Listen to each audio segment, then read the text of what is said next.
Welcome to the podcast of the Consortium for History of Science, Technology, and Medicine. So welcome those who already joined us for today's session on career diversity. Thanks for joining us to today's meeting. The topic today is career diversity, and it's a bit adjusted to our own field, historians of science, technology, and medicine. Several of you are in a dissertation phase. You're not having a position as an academic. You're not established. You have you have a large broad of choices you can do. And I think only one of them is staying in the academia, and there's several more options. One thing I personally want to say is that you have to really look into your own culture and how the traditions are. But another one, and the second point is if you need help, the first thing you should do is talk to people close to you at university. We can't kind of give you this kind of advice here. So this is really the first thing you have to do. But for the rest, Climerio we're going to introduce the speaker now, and then we just give you a brief schedule. Hello, everyone. Thank you for joining us in the normal session of the early career workshops for the DHST. Today, to talk about the career diversity is the topic of today's session. I would like to welcome Professor Arwen Mohun from the University of Delaware. Arwen has led a working group similar to this one, which was dedicated to discuss these topics of career diversity. And today she'll talk to us about the experience at the University of Delaware that has a program that says a little bit, that has some specificities in comparison to others and has this broad perspective on career diversity. And she is also talking about her experience during running the working group. Please, Professor, you can take the floor. All right. Welcome, everybody. And thank you so much, Climero and Barbara, for this invitation. I think it's really important what you're doing. And I'm so glad that you've put this together and are sharing it with people, I guess, from all over the world. So I'm really excited to be here. I'm going to talk a little bit about my own background and experience with both mentoring and learning from students and then people later in their careers who've decided to go on beyond academia to other kinds of history-related careers. And then the organizers have asked me to address some very specific issues, and maybe those will become the basis for more discussion, but I will try to keep my remarks relatively brief so that we'll have time to talk. So first, about my background, I've taught at the University of Delaware, which is on the East Coast of the United States, for more than 30 years. I got the job straight out of grad school, and I had no idea what I was getting myself in for, but I was very lucky to end up in a department which trained MA and PhD students not only to become academics, but also to become what one of my former colleagues called public-facing historians. Mm-hmm. And I've had the privilege over the last 30 years of training more than 20 PhD students as my own mentees, and about half those students have gone on to careers outside the academy. Everything from professional grant writers to prep school teachers to the area historian for the U.S. Coast Guard is one of my former students. I can talk about this at length, but an extraordinarily wide range of careers, which most of them found very satisfying. So I think that's one of the important messages I want to convey, is that people go on to careers outside the academy and have very happy lives and intellectually fulfilling lives. My department, I have learned through these conversations that I've been having recently, is really unusual also in that its culture gives equal value to career pathways that end up in traditional academic appointments versus career pathways that end up in public facing history or other kinds of venues. There's no stigma to deciding not to become a professor in my department. In fact, we're super proud of our graduates that have gone on to do other things. And I have heard over and over again, especially through the consortium conversations from grad students who have really gotten a hard time from their departments for deciding that they don't really want to be professors. I have to say that I think that the reason for this is that academia is self-replicating, and most people who do what I do for a living can't imagine doing anything else, especially after they've done it for a really long time. They don't know how to do anything else. And I think it's important to recognize that if your advisor is mad at you for saying, I want to go do something besides be a professor, that might be more about them than it is about you. That this is about the self-replicating nature of academia. And I have also observed over my career people who stayed in academia even though they weren't happy.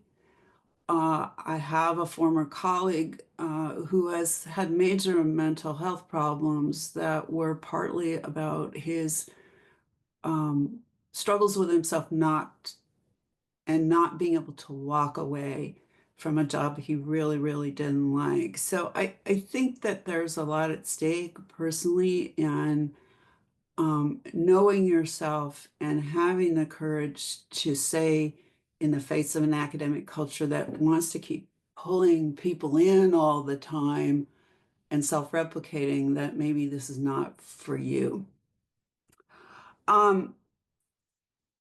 So the other thing about academia is that most of us don't have the skills to teach people how to do other kinds of jobs. And in fact, as I'll talk about in a minute, or maybe now, the range of jobs that are available to and occupied by PhD and MA historians is extraordinarily wide. So there really is no way realistically that any institution can teach all the skills that you might need for all of those possibilities. And so it ends up that even if you go to school in a place like the University of Delaware, which does offer courses in things like museum management, you're still going to end up having to teach yourself a lot of stuff or find a mentor somewhere that can teach you what you need to know in order to succeed. So I'll get around to what I learned from the consortium in a minute. But I want to say that in most universities, you have to do a lot of the work yourself, maybe all of them. So I think it's really important to, in this moment when you're in coursework, when you're dissertating, to take some time to try other things besides being a scholar. And even if that's just teaching, I've had a number of students over the years who, once they taught their own course, knew they didn't ever want to teach another course ever again in their lives. They just hated it. And I've had other students who fell in love with teaching and loved it much, much more than sitting alone in their office, talking to dead people, which is what some of us love to do, but other people really don't. I have a former student who's now a very successful teacher in a Catholic prep school. And I knew he wasn't on an academic track because I kept seeing him in a coffee house on the main drag in our town talking to people. He just needed more time with live people rather than dead people than being an academic could really provide. So I would advise, volunteering, interning, saying yes to opportunities, seeking out ways to get experiences to see what you really like doing, and being honest with yourself when you try those things about how it feels and whether you could imagine yourself spending the next 30 plus years, as I've done, standing in front of a classroom or sitting alone with a pile of books and a bunch of dead people. It really does take a very unusual combination of personal traits to be really good and really happy at being a professor in a research one university. And the only way to know whether you're one of those people, who I think are very, very rare, is to try it out. I have read that only about less than 5% of the people who write a PhD dissertation in history ever go on to publish it. That's a really stunning number, at least in the US, that's the case. So, already that whole publication process is actually narrowing the funnel a lot. And I can tell you, it requires a huge leap of faith and an awful lot of work and negotiation that it just isn't for everybody. From the sessions that Jesse Smith and I did last year with a consortium, we invited people who had jobs outside the academy who had PhDs in the history of science and technology and medicine to talk about their career paths. And it was utterly fascinating. And one of the things they said over and over again is they didn't exactly choose the paths they ended up on. What ended up happening is an opportunity would present itself and they would say yes. And then they would use the skills that they had from being a grad student to teach themselves how to do the job that they did not yet know how to do when they said yes. And every single speaker had some variation on that story about this opportunity to do something I didn't even often know existed, presented itself. It sounded interesting. I said yes. And then I figured out how to do it. So again, it takes certain kind of personality to want to go down that road. There are much safer paths if you want to not be a professor. You can go to library school, or you can get credentialed in some other way, and then the path is clear. But many people, their path is not sort of laid out in front of them with a specific kind of training that is going to get them where they want to go.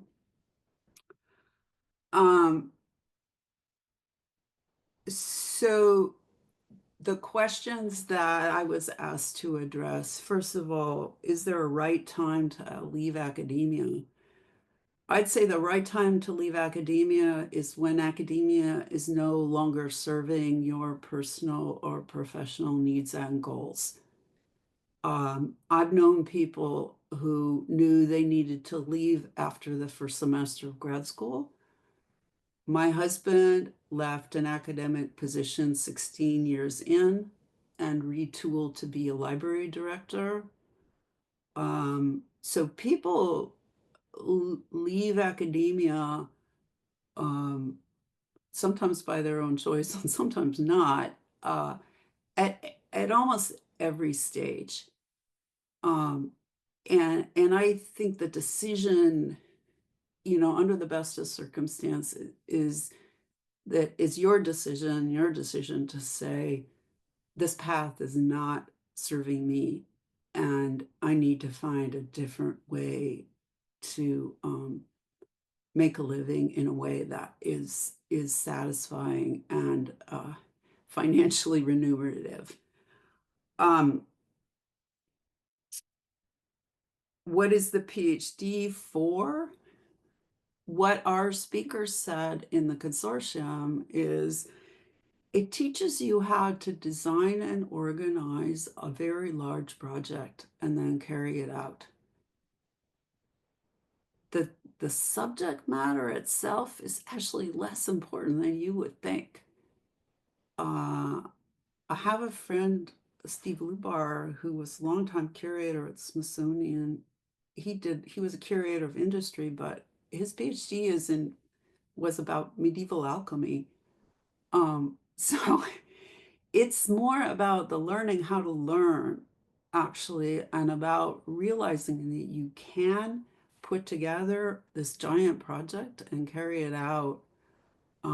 That is what the PhD is good for, and the confidence that comes with being able to do that. I think it's worth saying, it's also, getting a PhD in your 20s and early 30s, it's important to recognize how much of a luxury this is in the larger context of a world where most people are just trying to find a way to eat and support their families. And if you don't appreciate the luxury of that, or you don't enjoy it, then, why do it?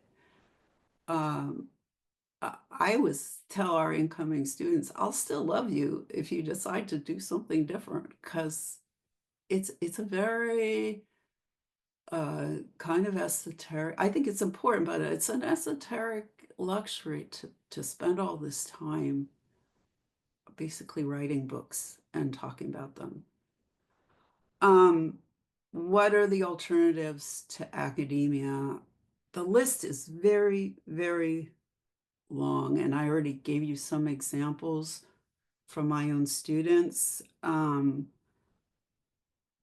So I don't think it's a very discrete list, and I can go into that in the Q&A more if people want, but I also say there are people who've graduated from our program who ended up in the business world or in some other place completely, but that doesn't mean they don't use their history training every day. So it's not a failure if you end up, being an executive in an insurance firm, as someone I know did.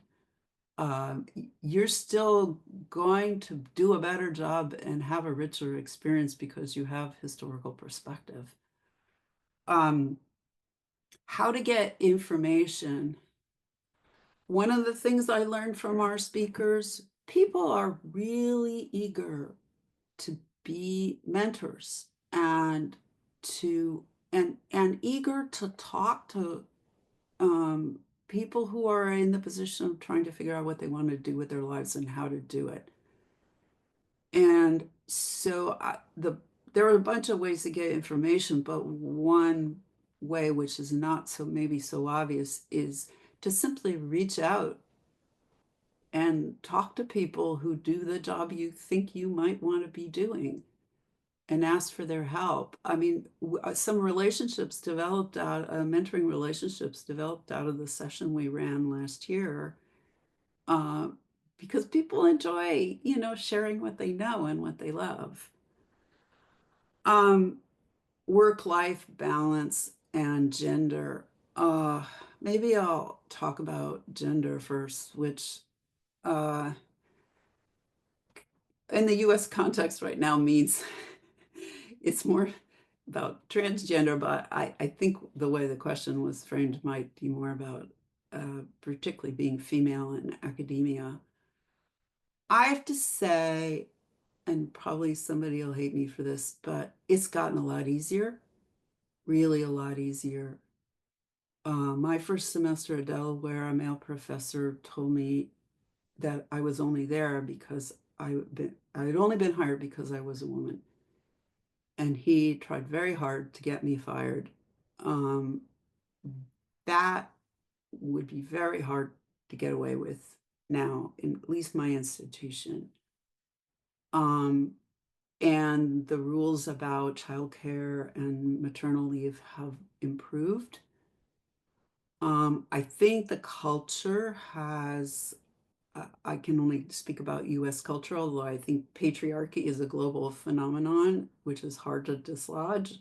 And I would just say that, in terms of personal relationships, before you hook up your life to somebody else, it's important to screw up your courage and make sure they actually are supportive of your career ambitions and willing to negotiate about shared responsibilities.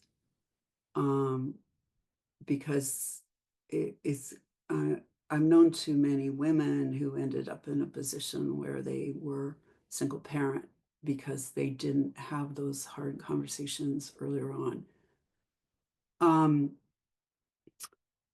Work-life balance.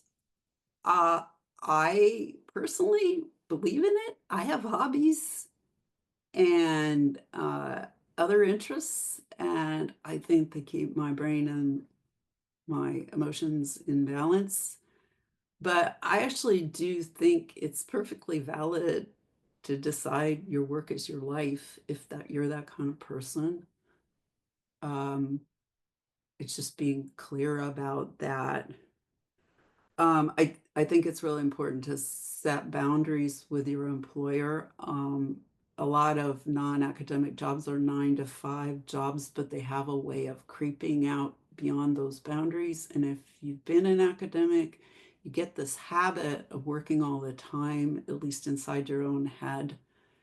So setting some boundaries around that helps you have a life. And